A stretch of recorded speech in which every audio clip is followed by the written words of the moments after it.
Did you know you could make your own fruit leather from dried fruit alone? Sassool's market section has a huge variety of dried fruit, and all you need to start making your fruit leather is to pick a few of your favorites. The blend in this video will be apricots, dried papaya, and raisins. First, you need to rehydrate the fruit, so go ahead and bring a pot of water to a boil and then add in all 3 of the fruits.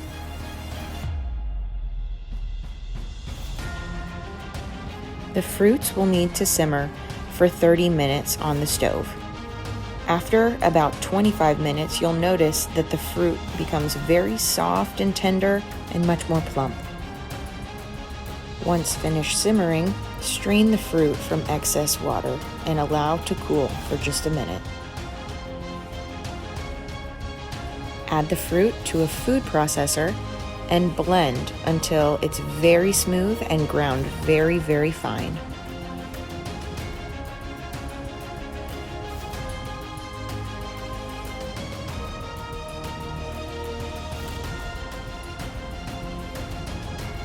Once you have a puree, line a baking sheet with parchment paper and then spread the puree as thin as possible over the surface of the baking sheet.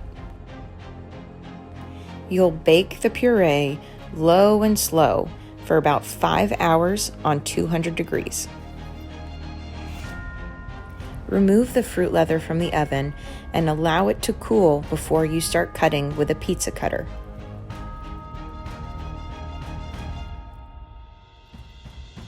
Slice into strips or squares, just depending on how you like to snack on your fruit leather.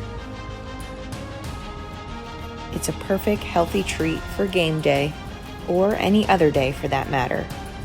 I also like to roll my fruit leather.